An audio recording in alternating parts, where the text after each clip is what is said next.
There's nice about taking a holiday in a place like this. If the weather turns against you, you can have just as much fun indoors. Yes, it is a great advantage, isn't it? Please welcome Ruth Maddock.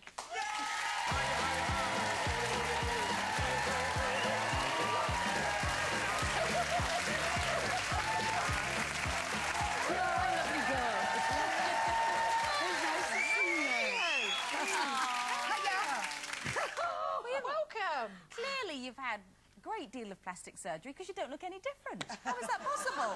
Now listen, lovelies, I must tell you, all of you here, the lighting is fantastic. I was watching on the monitors. You all look 10 years younger. It's absolutely great. Thank you. It really is. It's absolutely marvellous. So I'm delighted to be here. Oh, so I don't think we're 75. No, not at all. But no, the lighting is fabulous. I think it's just in the genes, isn't it? Do you think so? It Just is been in lucky. the genes, isn't it? Welsh thing, Yes, isn't it is. It's the I wish character. It's so good to see you. Yes, it's lovely to see The you. Heidi High really was. I mean, you had been an actress for a long time before that sort of came to the screens. Were you in your late 30s when that sort of happened for you? Yes, I was, yeah. Yeah, amazing. To dye the hair and put on support tights by the end of it.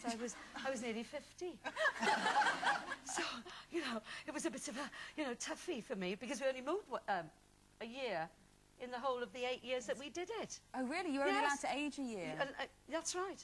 So that was it. Well so it was done. awfully difficult. It really was. But when you actually got the script, did you realise it was going to be so massive? Because it really was at the time, wasn't it? It was so huge. Yes, well, you see, they'd So already funny. had two very good successes. Dad's Army, Ain't Half Hot. Yes. So this was going to be their hat trick. Right. You see, Heidi High. This is Jimmy Perry and David Croft now. So there was a sort of frisson about bit of it. a guarantee. You sort of knew that it would at least last for one series, if not go to a second. If it, they didn't nurse it. Yes. What, Wow. what was so marvellous and what is missing, I think, now in comedy on television is the characters. Yes. You came to love it was funny Absolutely. because of the characters. You got to know the characters, and that's why the humour was there. Well, that's it, because that's the writing, isn't it? The writing makes you love the character. You get involved with it. And I think it will come back, though, you see. Well, I'm waiting. Because everything goes full circle, So it will come back, and it'll come back in our lifetime, don't worry. Was it the writing that sort of created Gladys, or were you allowed to put an awful lot of your own mark into her? And did you base her on anybody? Because she was a bit of a sex pot, wasn't she? A simmering sex pot. Yes, well, I'd grown up with all these women in the 50s. Because remember, it was only 1959. And then he moved to 1960. And that was it. So I'd grown up with all these women in their sort of waspy, two pieces and everything in Wales. So I actually based it on quite a lot of those women that I knew that wanted to get out of Wales, because everybody wanted to get out of their situations after the war. They didn't want to remain where they were.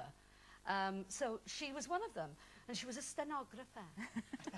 Such a Do you mind that everybody kind of still knows you for that? No. It was quite a long time ago, wasn't it? You Yeah, I don't don't mind? mind, Carol. Because it's still on, isn't it? Isn't it on? Yeah, it's on, I think, UK Gold or yeah, somewhere. yeah. So But you're bizarre. doing Annie now. I know. This is wonderful. I mean, that's completely different character. Well, straight after Heidi High, I decided I didn't want to go and do any more television for a while.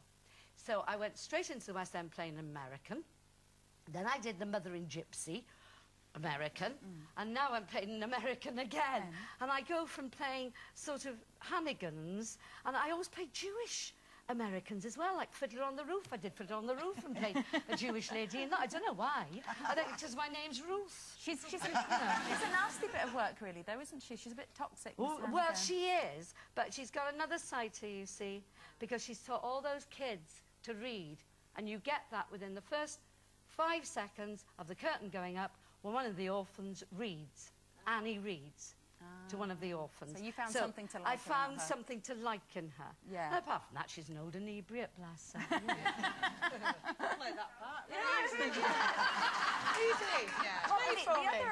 The other amazing role you've had is in Little Britain. You played Yes, Dava, the only gay in the mother. village's mum. Yeah. Now, you were talking just now about asking permission. Yes. I had to ask permission from my son Rhys who is 41, no, 42, if I could do Little Britain. And I sent the actual script up by fax. My husband got it off the fax machine and blanched. Did he? Thought, she can't say this, you know. I mean, she's choice words. Oh, Yeah. there were some very Be choice, careful. the really choice words in it. So anyway, I looked at this thing and my agent said, "But they've written it for you. They've written it for you." And I thought, "Oh Lord, what am I going to do?" So I sent it up to my son, who's in St Albans. Now we're in South Wales at this particular point. Rhys rings me back and says, "Yeah, it's all right. Have you ever seen Little Britain?" I said, "Well, no, I haven't." He said, "Well, go on, do it. You'll get street cred, if nothing else." Well, listen, we cannot let you go without you doing a little something special for us, especially Carol, who's just back from her own holiday Yeah, camp. I've just been to a holiday camp myself. Where'd you go? I went to Pontins in Canvas Sands. Oh, it's Blue Coast there, isn't it? Yeah. Yeah, fabulous. Yeah, they are fabulous, aren't they? Certainly are. Here you go. Look, What's this? you've All got to right, do a then. little You back thing in for time. us. Okay. How long's it been since you've had one of these on? Well, when I was on the Paul O'Grady show, I had my own on. Ah, But, there we go. Is that the right way round? Yeah. Yeah, you're all right. There we are, Right. you see. Right. It's C-G-E. Those are the notes. You have to Go on, make an So, announcement right, for us. okay, here we go, ladies.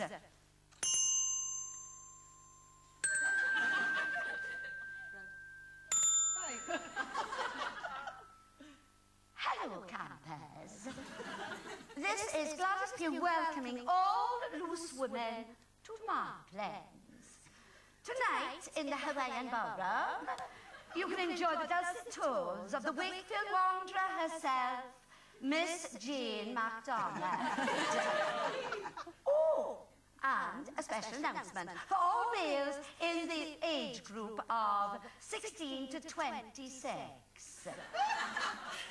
Please, be on the alert for a loud and boisterous woman who answers to the name of Carel.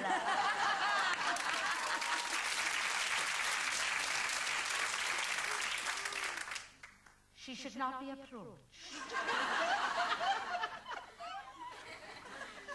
under any circumstances. Okay. Fantastic. Thank you so much. Annie, it's touring, isn't it? From beginning of September through to November, you're in Annie. Yes, I am. I Fantastic. start up in Perth. Fantastic. Ruth Maddock, everybody.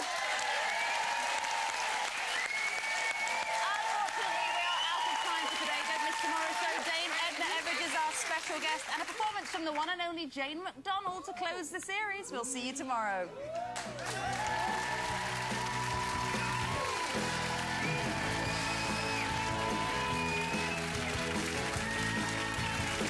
Lunchtime news and weather next on UTV, starting with world news from London and followed by the very latest local news from UTV.